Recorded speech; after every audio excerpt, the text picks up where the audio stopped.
The House of Mystery presents Inside Writing, the radio show where authors discuss their writing process in all genres. Welcome back into the House of Mystery, and I'm Al Warren, sitting at the controls, responsible for everything wrong in the world today. And now today on the East Coast we have David North Martino, Mrs. Whiskey Martino. Hey, Al. Mrs. Whiskey. Yeah, locked in the basement where he belongs. Absolutely. Chained up in the basement of the House of Mystery. Igor. Well, actually, it's another dark show. Well, not really. We always have fun with this. But interesting writer we got all the way from the UK. Don't worry, she didn't fly here. Her arms aren't tired. She's on the phone as we do things nowadays with COVID. And we're going to talk about one of her books, probably both. But I know that A History of the Vampire in Popular Culture, Love at First Bite, great name. And that's Violet Fenn. Thank you for being here. Hi, thanks for having me. Wow, and this is by Pen and Sword. We've had a lot of Pen and Sword authors in streaks on and off, so that's great. That's good publisher, hey?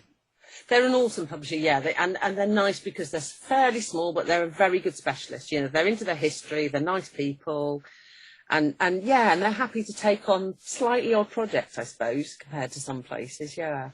But I like that. I like the theme of it's not the same old. Like you look through the titles through Pen and Sword, and there's things like this with vampire. There's things with, there's books actually that cover a lot of areas that you don't see anywhere else. Yeah, they've made their name for being a bit of a niche history publisher, and they've been happy to roll with that a bit and not just stick with, because they started with military publishing, and it would have been easy for them to stick with that, I think, because there's always a steady market for it. You know, people love books about the wars and all this sort of thing. But yeah, they're brave and they'll go for slightly off-kilter stuff sometimes. That's really cool. But yeah, I mean, I've just finished writing my third book for them, so they must be all right, because I've stayed with them a while now. So. Well, yeah. I mean, but I noticed. Okay, so now on this newer book, The History of the Vampire Popular Culture. I can't speak today, but the history of vampires. Now that is the #1 new release in Victorian literary on Amazon.com, so in the States. Oh, no, that's amazing, because I did not know that. So. Yeah, just so you know. So that's a really good. It's always a good sign because then you know that you have a certain amount of people that appreciate what you're doing out the get-go, like they're waiting for it, or when they see it, they jump. And that's It's one of those things. It's always been popular, but it's a bit of a frightening move, because people love vampires and people are going to have an opinion on it, and you just have to hope that it's 50-50, people who think everything you've said is wrong and they know right, and the other lot will like it, Yeah. So it's kind of, you're prepared from the start with a topic like this that, people are going to love it or hate it, sort of thing. Yeah, it's kind of one of those. What do you think that is? Like, I don't know. The world's really changed. In the last 5 years, we've seen some real big changes, and not even just political, but just in the way people adapt to things. Like, so you get the vampire, for instance, they either have one frame of thought and that's it. Like there's no, people are not as open to really explore other ideas. It's just like, it's got to be this and that's it. I think a lot of that is actually, people always did do that. It's just that they didn't have an outlet for making their opinion known, I think. Yeah. Whereas, because if you 5-10 years ago, if you loved a book, you could maybe, if you were really stalkerish, write to the publisher, write to the author, which everyone loves, by the way, write to the authors, tell them they're brilliant, or even just say hi, people love this. Any contact is nice. But people didn't have readers or viewers of TV, films and whatever, didn't have an outlet. They could talk to their friends, like, so I love this, but I didn't like that bit or whatever. And I think social media in particular has given people an outlet for every last thought that comes out of their head. And most of the time, I love it. I love the fact that people can tell you everything they think about everything, you know, and you can hear it and you can listen. Because I'm good at blocking it out and ignoring bits of it. You know, I'm very good at filtering my Twitter feed, you know, and this sort of thing. But it does mean that if somebody has an opinion, it doesn't have to be a negative opinion, but just a very strong opinion about something you've written, they can tell you, you know, they can post it all over in reviews, or they can say it on Twitter or Facebook or whatever. 99% of the time, I love it. I do like it. People are entitled to their opinion. Yeah. But I don't think personally that people have necessarily changed. I think they've just grabbed this outlet for voicing off, and they've gone for it because they've not had it before. Yeah. No, it's crazy. I see all sorts of things, and I'm getting really good at avoiding it now. I mean, but I've been in quite a few of the car crashes online over the years. But it's not so much now. I can let 99. Well, you get used to working it, don't you? I mean, these days, if something starts ticking off, I'm sitting there thinking, yeah, this ain't my first rodeo. Do you know what I mean? I can just switch it off, cut it down, and we're done, because I know not to keep arguing. But and you learn to filter and whatever, and I'm really lucky that I generally think, in general, online and in real life, most people are nice. They are. Sometimes they get the wrong angle, or they get carried away, or whatever, and they think everyone should agree with them. Mostly people are okay. Yeah, they're certainly better live in that way than they are online. Because online, I think there's a lot of things going on, and people just it's their vent in a way. Yeah. You know, totally, and everyone's scared. You know, this last year in particular, people are scared, and if they get through that by yelling on the internet about politics or books or films or whatever, then great. You know, we don't have to listen to it. We can turn it off, and then I've seen an awful lot of people get a lot of support from the internet that they wouldn't have had in the real world. You know, some of my dearest now real life friends started off as internet friends, sort of 15, 20 or more years ago. Right. And we've just grown up together through forums and you know, MSN and MySpace and this sort of thing. So it's a good thing. And yeah, I think a lot of people it's their only outlet. Yeah. Yeah, it's better than a gun. Absolutely. I mean, and this is the thing, you know, because it's funny she said that, because I live in England, you know, and the worst we do is somebody shouts, somebody throws things, and that's the end of that, you know. And I sometimes think, God, we think Britain's a bit rough sometimes, but God, it's not. You know, the worst we do is yell at people on the internet most of the time. Right. So I really, I shouldn't moan too much about this country. No. I've been in Canada for over a year now since it started, and God, nothing happens here. No, I know. We should be grateful. We should be grateful for being bored, shouldn't we? Yeah, you know, they say, well, Canadians are boring. Well, that's fine. Yeah, that's good. I'm down with boring. Yeah. Let me. You know, we fight about French. You know, that's fine. You know, it doesn't get worse than that. I'll tell you. Okay, so now your vampires. Now you've written 2 books, but I noticed the vampire book, and then the one before you put Sex and Sexuality, Victorian Britain. So I see 2 things about both books, and one is Victorian era Britain, and also sexuality. So what draws you into those 2 subjects when you're writing a book like this? Right, because. And it really ties together in the vampires one, but it's relevant to the Victorians as well. There are only 2 things in life that affect everybody, whether you like it or not, whatever your religion or none or whatever, and that's sex and death. So, because whether you indulge in it or do it or hate it or whatever, you're a product of sex, even if it was in a test tube, you're the biological product of it, you know. Right. And everybody dies. Taxes should have been the final one, but obviously, you know, whatever Franklin said, that seems to be optional these days. But so they are the things that affect everybody, and I think they are mortality and sexuality are very, very closely entwined. You know, because it's where you're most vulnerable in both situations. And I've always been interested in that sort of thing. Before I did what I'm doing now, I ran a website called The Skull Illusion, which collected post-mortem photography. It wasn't mine. It was stuff that I found swimming on the internet and gave it a home. And it ended up being absolutely massive and have tens of thousands of visitors a day. and it was mostly Victorian post-mortem photography, you know, the sort where they would dress them and make them, try to prop them up to make them look alive. And that sort of thing, I mean, I realised what a fascination people had with death.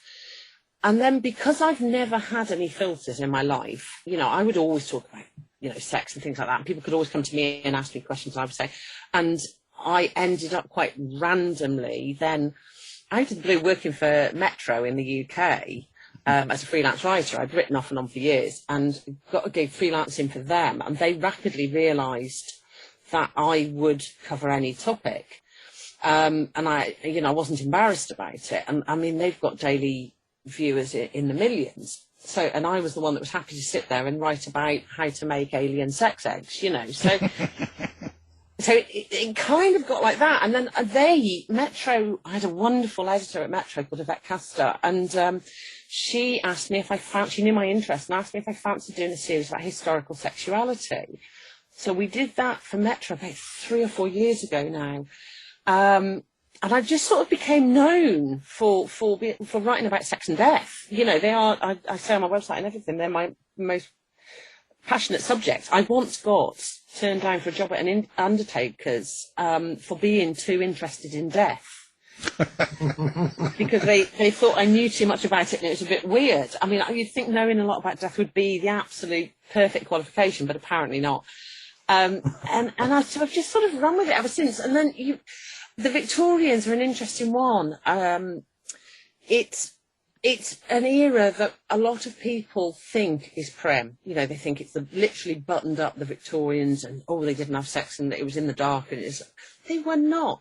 Whatever era you look at, however far back in history you go in, whichever country, people are still doing the same things. The only thing that changes is how much of it they're showing publicly, usually for fear of shame or censure or punishment. So just because you can't see it doesn't mean it's not happening. It's almost certainly happening.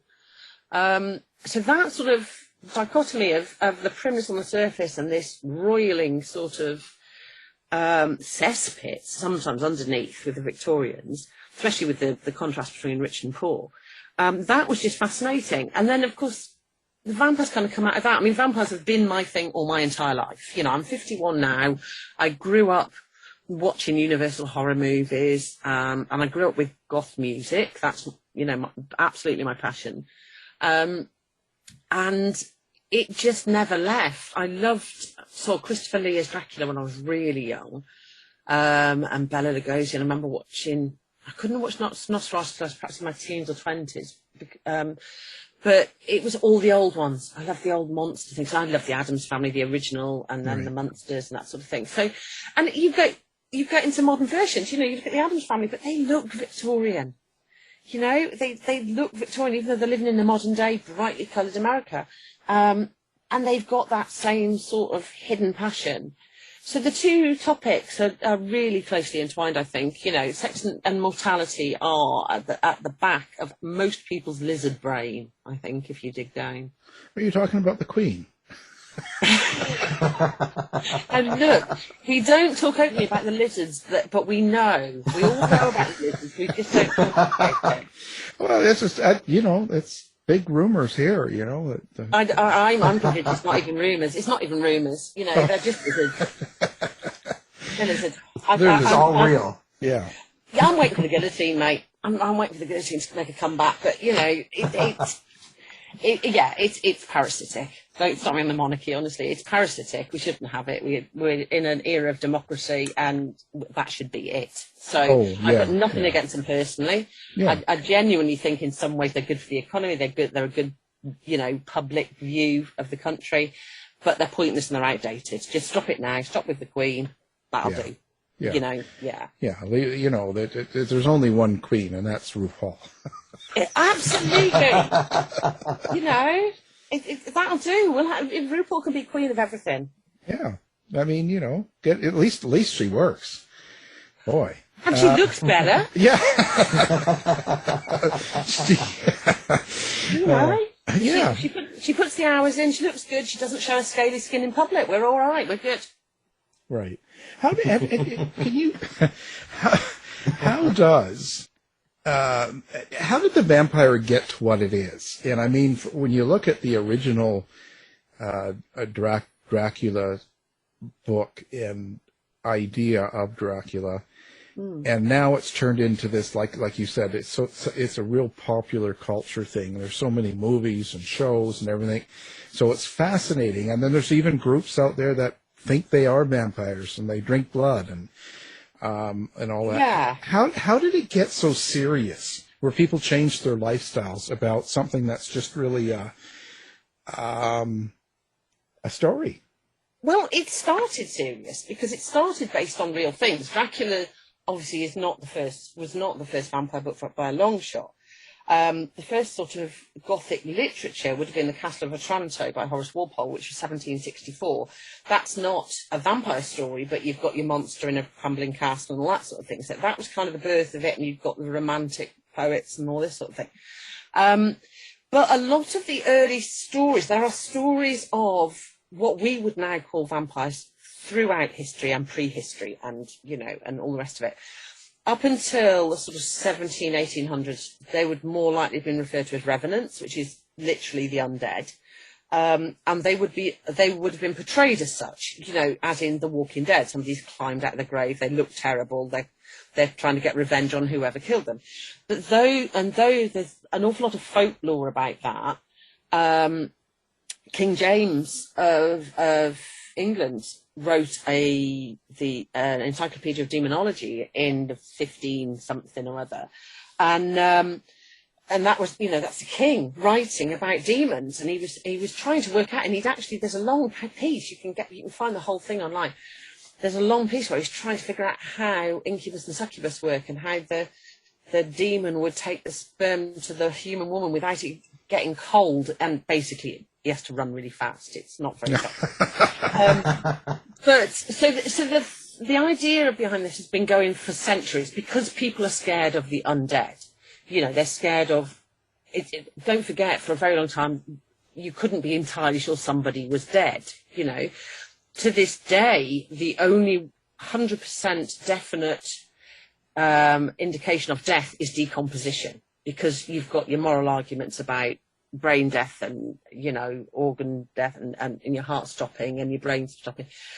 And depending on your religious outlook, those mean different things. So before the days of being able to see what was going on, people weren't that sure. So they were worried about it. And so there's stories of it from centuries and centuries and centuries ago. But you've got the very first sort of vampire as we would know it was 1819. And that was John William Polidori, who wrote The Vampire, but with a Y, The Vampire, and based it on a fragment, which was actually just called a fragment by Byron.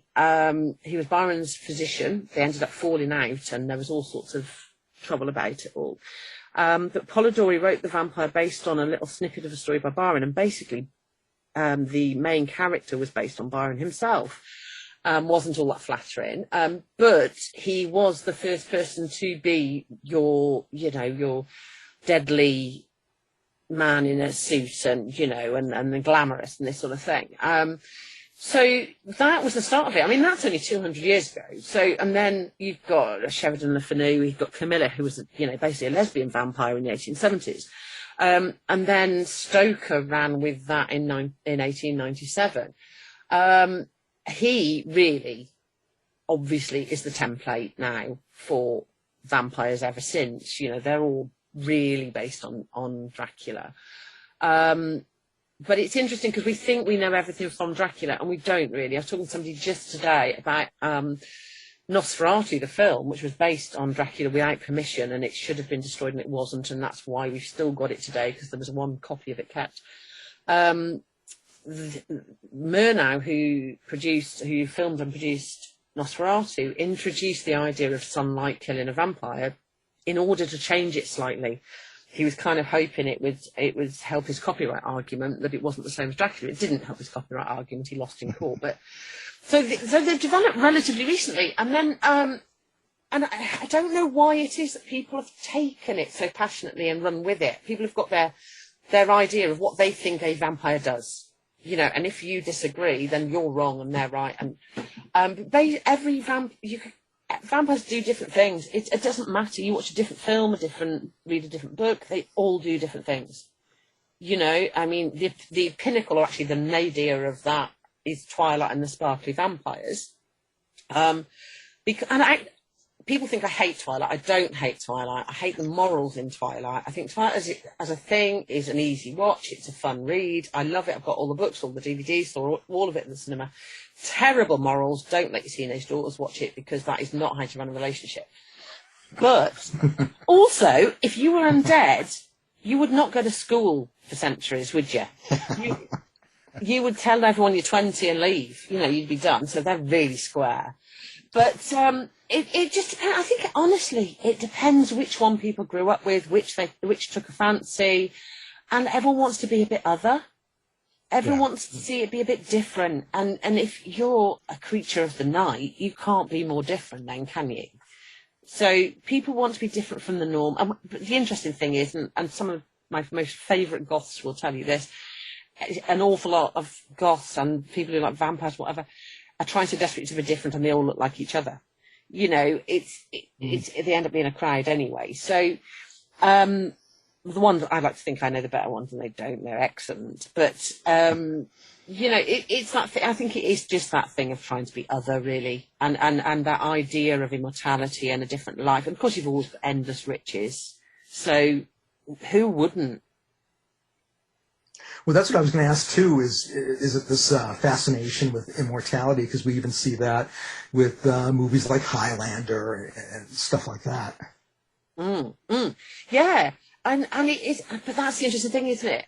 People are fascinated by the idea of immortality, and they think they want it. You really wouldn't want immortality. I mean, if you've seen that. If you've seen The Hunger, you know, that's basically a vampire movie, but they do not have a happy ending. You know, they just get really, really old and decrepit, and then they lie there mouldering for the rest of time. You know, when she shuts David Bowie away in his coffin to just lie there forever, it's heartbreaking, you know, because he thinks he's got immortality, but what he hasn't got is eternal youth. And that's the difference. And Franz Kafka said, the meaning of life is that it stops. And that, I think, is probably why people get obsessed with vampires, because we have that safety net. We do stop. You know, there's actually, me just slagging Twilight, but there's a bit in one of them, I think it might be Breaking Dawn, where she finally, 5 books in, turned into a vampire, the most tedious vampire ever. But anyway,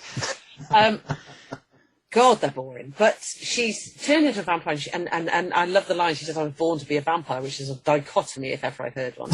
And also a really terrible career choice. But she ponders this fact that, you know, you're going to be there forever, to the end of time. What happens? You just stay there. You watch everyone, you know, you love, your children, your grandchildren, their grandchildren, they all die.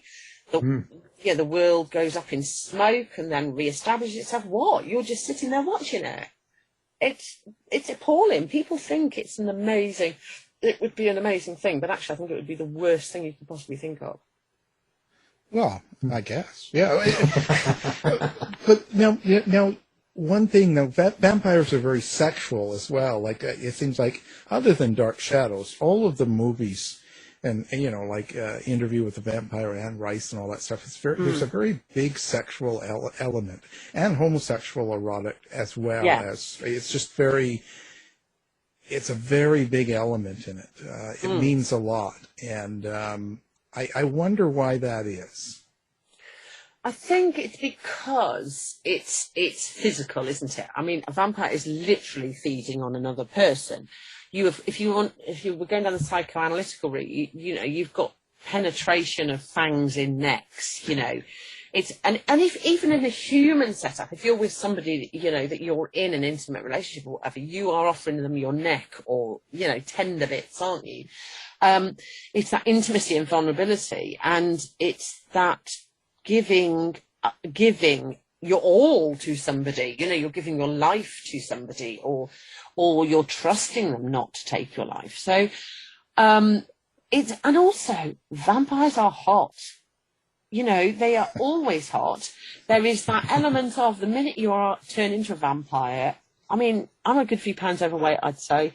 I reckon the minute I turned into a vampire, apparently I'm suddenly £40 lighter, and I've got millions in the bank, and my dress sense is amazing, and so there is that there is that assumption that you turn into a perfect version of yourself, and you're the hottest thing ever, and everyone adores you, and you can get anything, and you can do anything. Let's face it, you're not going to get crab and pie you in the middle of sex if you're a vampire. You can just get down and dirty and not worry about it. So I think it's that thing of perfection, isn't it?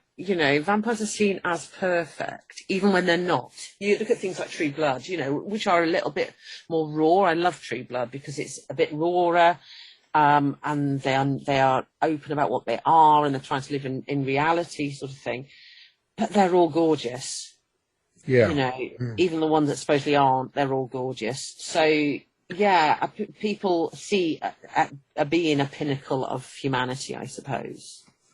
Yeah, and I find it interesting because I do true crime, and when I wrote some cult activity in one book, and there was that guy that thought he was a vampire that came back after 400 years, and he had his own group following him, and they were out, killing people.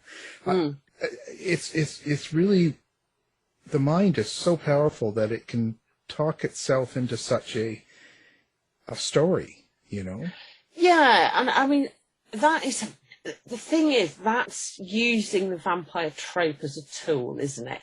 Right. That is a cult leader manipulating people.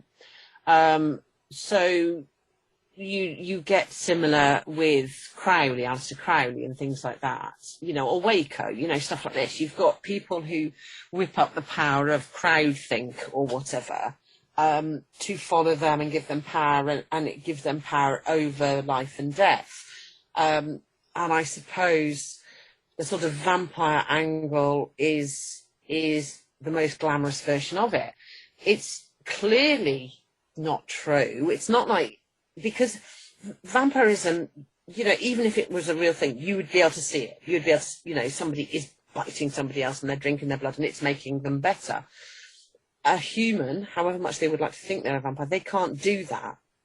They don't have the teeth. Even if they did, have you seen where vampire teeth are? In the mouth, always. They're not in the right place. You wouldn't even get the right place. So it just doesn't work. So if people are deluded enough to think that, I get the ones that, try to live the vampire lifestyle. It's not my cup of tea at all, but I can see why they might want to do that. If they want to, in a completely consensual relationship, safely drink somebody else's blood, that's up to them and that other person. I've got an absolute rule that as long as it's not, non-consensual, harming kids, animals, whatever, then, you don't yuck on someone's yum, as the saying goes. If that's what you want to do, you go and do it. I can't imagine it being very pleasant. Blood clots and it congeals and it's not very nice, but that's just a personal choice, and maybe they feel better for doing it. There are diseases, porphyria can give people vampiric sort of tendencies. It's a disease that is potentially what George III had, the madness of King George and all that sort of thing. But it's never been entirely decided.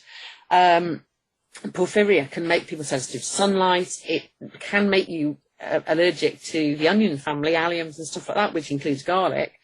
It can give them a form of pica, which is the desire that pregnant women often get for eating odd things, and that can often include blood, and it's believed to be a lack of iron in the system. So there are medical reasons people might present as that. But as for them going and doing it and following a cult leader, then no, that's down to somebody manipulating them, and it's not to do with them really, that person really thinking they're a vampire, I don't think. Right. They're incubuses and succubuses. Yeah, if you want to incubus and succubus, I think that sounds like a fun job, actually. Yeah. I'm gonna see if I can get a transfer to that department. Yeah. I'm in the yeah, I'm not touching that one. Not today. Not today. No, it's Friday. Why did you write this book about the vampires? Like, what is it? And I don't mean like got you into it necessarily, but what made you decide to write about vampires in popular culture, and what were you hoping that your readers got from the book? I did what I think a lot of writers do, and I wrote the book I wanted to read. Because what I wanted was a book, and I've got endless books about vampires, but some of them are brilliant. The factual ones are brilliant. You know, there's a book by Nick Green called The Vampire in New History. That's an excellent book. Very factual, straightforward, you know, and also, or you've got your sort of slightly hysterical vampire fiction. I wanted a book that was a fun read. I mean, that's what I do with everything generally. You know, it's what I did with the Victorians. And I've got a book about the Regency coming out next year, and it's the same thing. You know, what I like doing is finding a subject that I love, because I wouldn't write about something I didn't really like. There'd be no point. You've got to spend months thinking about it. And I really love it, and it gives me the opportunity to dig into bits of it that maybe I haven't done before, but then I can show it to other people and go, look, this is great. This is why I think this is great. You know, don't you think it's great too, sort of thing. But I can't do it without being quite light-hearted. I like to think I come across as being light-hearted and entertaining. Some people might just say I'm trite sometimes, but I can't do anything but write the way I speak. And I think that's just, it's more authentic that way anyway. I'd rather write like that. But I wanted a book that was the book I'd have liked to have read 20 years ago. You know, it's got the basic overview. It had to be a history of the vampire and popular culture, not the, because there are millions of versions of vampires just in the last 100, 200 years. I forever, every day I get a message somewhere on social media going, oh, but you didn't include this version that was only released in Patagonia in 1972 or whatever. And I left out Korean vampires entirely, sort of Asian vampires, because to me that's too important a topic. It's a big topic. It's got tied up sort of traditions in itself. Somebody else can do that better than me. And I didn't know enough about it. What I wanted was the vampires that most of us know. You know, the vampires we grew up with, the vampires, because even if you're in your teens or 20s today, you'll have had the opportunity to see the old Draculas or Bram Stoker's Dracula, the Francis Ford Coppola version, which is, you know, by far and away probably the most popular adaptation of it. Most people who have a slight interest have seen that. And I wanted to write a book for those people, you know, that liked the popular vampires, liked the sexy vampires, liked the really cool old ones. They weren't too fussed about. We don't have to be precious about this stuff. It's fun. Literature in general, people get so precious and they're like, oh, you did this wrong and you did that wrong. Well, I did my history of it. And if people want to write their own history, brilliant. Go and do it, because it's huge fun, you know. But we've all got different views on everything. You know, everybody could read the same book and you'd come back with a different view on it. So I wanted to write my view. And it is in some places very personally my view, particularly with my opinions on some of the stuff. But I had to cherry pick, you know, and I just thought there's no point. I picked one or two that I didn't like to balance it. But there's no point picking things I can't be enthusiastic about, even if it's just enthusiastically disgusted at it, you know. I had to have a feeling about it. As far as I'm concerned in life, you've got to do things, feel things, you know, experience things. And I didn't want to write a dry book. So, yeah, I was very lucky in that my publishers they did make me rewrite it a little bit and repropose it. It is, you know, and it's for the better for it, because I was originally going to focus on Victorian vampires. And it's better for this because it's things like, you forget how much of popular media affects our views on it as well. There's a fair bit in the book about vampires in the media. There was a big thing in the Gorbals in Glasgow in the 1950s, where children, primary school children, decided that there was a vampire stalking the local graveyard. And the hundreds of children, like primary school age kids, these are sort of like 6 to 10 years old, trawling the graveyard looking for a vampire, and the newspapers came and there was uproar. That led to the 1955 Children and Young Persons Harmful Publications Act in the UK, and there was a similar one in the States. which ended up with certain comics being banned and the introduction of Superman, the good heroes, and as opposed to the slightly scary heroes, and that's from vampire mythology. So it affects our day-to-day life. It is interesting how our lives entwine, and when the world is a scary place, people take refuge in fantasy. So people are interested, and this last year, I'm sure people have read more fiction books in this last year than they have in a very long time, because how better to escape than into fantasy? So, I mean, I've gone off topic a little bit there because I tend to ramble when I start feeling passionate about things. But yeah, I wanted to write the sort of book that I'd have wanted to read, that was interesting, fun, didn't try to trip itself up with being every last single fact about it, because you don't need to know that. You just need to know the basics and have some fun with it. Is there a difference in the Victorian vampires then as compared to modern day? Well, like I said, I suppose the Victorian vampires are even more other. Whereas the modern day vampires, especially where you hit your pinnacle with like your Twilight or Laurel K. Hamilton's undead characters, they're in something approaching our world. True Blood is approaching our world.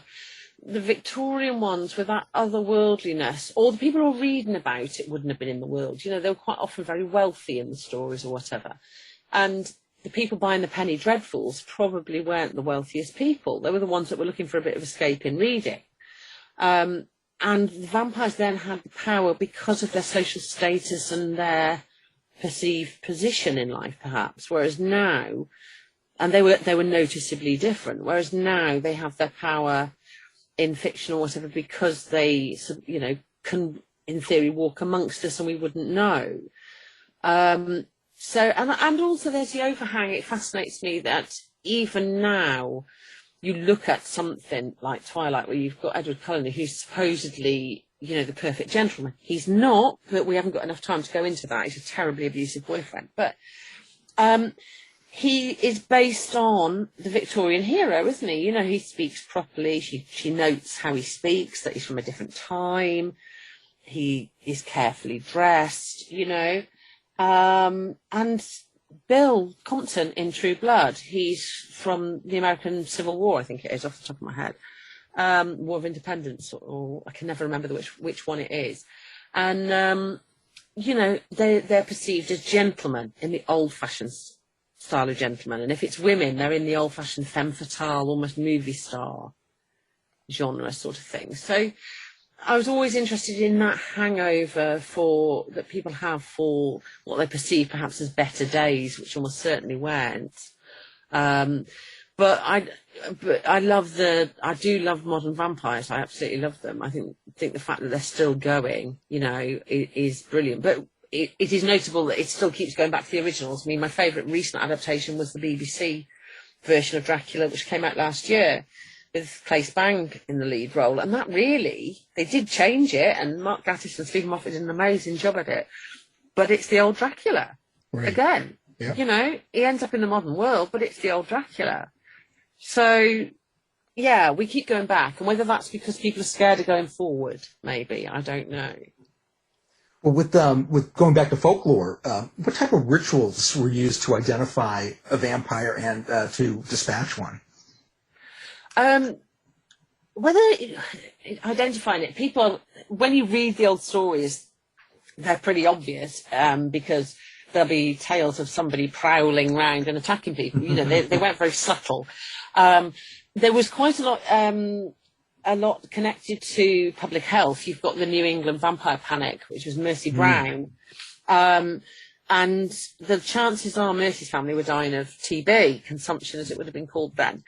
And they believed that that one of the family, usually obviously the last one that survived, would have been sucking the health out of the other ones in order to survive. And they weren't. They were just all getting TB and dying. They would, obviously, they would stake them. That's a common one. They would stake them. They would cut the heads off. Sometimes they would take their insides out. They would disembowel them and bury that elsewhere. Usually chopping a head off, I always say to people, say, "What? How do you kill a vampire?" I say, chop the heads off. That kills anybody. You know, it doesn't matter if they're alive or dead. Just chop the head off. It's fine. Or shoot them. Shoot them. If they're at close range, shoot them. Because if you blow somebody's head off, that's it. They're done. So, you know, you don't need to get too hung up on the customs, really. But, yeah, they would stake them. And they talked quite a bit about how these bodies from the ground, and there are Johann Flückiger in Serbia in the 1700s wrote reports for the government about how he'd gone and been involved in digging up and dispatching vampires. And it was reported in the newspapers of the time across Europe and into the States. And he talked of staking them and blood bursting out of them and you know, and them making groaning noises and everything. Of course, what people didn't really know then as well is that decomposing bodies can do that. The bodies start getting purge fluid, which is basically the decomposition of the insides. So if a body started bloating after death and you stake it, there is going to be awful fluids coming out of it. If it's bloated with gases, it might make a noise because you're forcing air past vocal cords or whatever. So those sort of things probably did happen, but it doesn't mean that people were undead. But yeah, they generally went for staking or beheading, and I would say that's a safe option if you want to get rid of a vampire. Well, there you go. I didn't know. That's it. Now I know how to get rid of the neighbor. I just so when you get into the sexuality, I'm fascinated with it. Was there any surprises in Victorian or 19th century sexuality that you didn't expect to find out? I knew a reasonable bit about Victorian sexuality already because I've been interested in it for years. I think what surprised me was the scale of it. I knew that, as I said, people were always doing anything you think of, people were doing it, but I didn't realise the scale. I mean, there was, because this is the time, and a part of the reason for all the push for the change in society and everything is we're into the second industrial revolution by this point. So you've got the printing press, you've got newspapers, you've got books, you've got photography developing, what a ridiculous thing to say. You've got, the beginning of proper camera photography. Of course, the first thing, you get books and cameras, the first thing somebody does is make porn, You've got Holywell Street in London, which in the 1800s was described in the Times as the most disgusting street in the Western world or something. And it was a tiny little overhung street in London. It's underneath the Strand now. The Strand was widened into Aldgate and Holywell Street went under. And I'm sure that was done intentionally because it was seen as the worst place to be. But it was basically a street of publishers, and some of them were legit publishers and did your average mainstream books. An awful lot had an upstairs where if you knew and to give the nudge and wink, you could go up and look at the special books. And because written pornography was often seen as an upper class sort of literature at that point, you'd had John Clelland's Fanny Hill in the 1700s. So there was already a tradition of written pornography, and when you've got cameras, it got more so. And then, but what is interesting is that even at that point, there is male homosexuality in the pornography, which was punishable by death up until 1835 in the UK. Well, actually, up until the 1860s, the last hangings for it were, I think, 1835. And but even then, it was already there. It was in photographic form. You had Fanny and Stella who went on trial. There were two young men who dressed as women, and they did it so successfully that at one occasion they were in their male suits, and they were arrested for being women impersonating men. So this is how good they were at it. I mean, RuPaul would have loved them, and they'd have been sitting at the Queen's side. But but so you had Fanny and Stella who were put on trial and subjected to awful physical investigation by a police doctor to to figure out the state of their penises. The records of that are still in Highgate cemetery offices for some unknown reason. Highgate have got it. And this is the 1800s. So all this was going on. There's an awful lot of royalty at the time. One was certainly gay. You know, some of the princes were definitely up to stuff on the side. You've got poor old Oscar Wilde, who thought, I think, that he was a big enough personality to get away with his behaviour, but he was Bosie. His sort of love was the son of Marquis of Queensberry, who had already lost a son to supposed suicide, or there's talk of it being murder or whatever, having had a relationship with somebody high up. I have to be really careful what I say about some of these situations. And, you know, the tower's still there. Do you know what I mean? That's right. You know, so it was going on, and it was all coming out. So I think, yeah, I was so interested. And even then, that's not even just the start of it. You know, I'm currently editing a book about Regency scandals, sexist scandals in Regency Britain, and that's not out till next year. But there's a chap in the late 1700s who became known as the London Monster, and he loved to run around poking ladies with pins, and it was clearly a fetish, you know, and it became a sort of almost exciting thing. And if you were pinned by this chap, then you were attractive enough for the monster to want to get you. So there's always fascinating stories. People are interesting. It doesn't matter what century you're in. People are doing fascinating things, usually with each other when they shouldn't be. Well, that says it all. So now, where do people find out more about you and find more about your books? Do you have like a website or I do. I have a website. I'm on Twitter and Instagram as @Violet Fenn altogether. My website is called sexdeathrockandroll.com with an N in the middle, sexdeathrockandroll.com. My publishers are Pen and Sword, and my books are on there, or you can just search me on Amazon. If you Google me, you'll find the oddest articles I've written all over the years, so please don't hold that against me. I've written some very strange stuff. But Googling me is quite entertaining. But yeah, I'm @Violet Fenn on Twitter and Instagram, and my website is sexdeathrockandroll.com, and I love hearing from people, even if it's just a chat. Okay. Well, we'll have that on our website as well, so that people can find you with one click if they're listening, you know, or when they listen and stuff like that. So what's next? Anything, what's your next book coming up? I've got Secrets and Scandals of Regency Britain, Sex, Death and Proxy Rule coming out next year. I'm currently, because I've written historical fact for several years now, and sort of three books have either come out or I've written during a pandemic, and that is enough for anybody. So I am writing fiction at the moment. I'm writing about the undead, obviously, in the modern day in a well-known city in England. So my next plan is to put that out, and because I'm with a history publisher, I don't actually have an agent, so if anyone's listening and wants me, that's great. So I'm looking to get into fiction now, but and I'm going to start a podcast. I already do occasional YouTube videos, but yeah, Regency is next, so I'm going even earlier. But that's about as early as I get. I like the clothes to this point. I go by the clothes. Yeah. So late 1700s. Before that, the clothes are too big. Yeah. Before that. Yeah. It's just too big. By the 1780s, you can get through a doorway, and that's my standard in life. You don't want to take 4 hours to get dressed up? You know, it doesn't take as long as you think. That's a myth. Everyone thinks that. No, you can put it all on. Victorian stuff, outfits, whatever. You can get it all on. It's all for yourself. Absolute myth, but that's a subject for another day, because I could go on about that for ages. But there's a lot of layers, but it wasn't difficult to get on because people needed to go to the loo. You forget that. Yeah. Yeah. Well, what does a vampire do during the pandemic? That's a good question.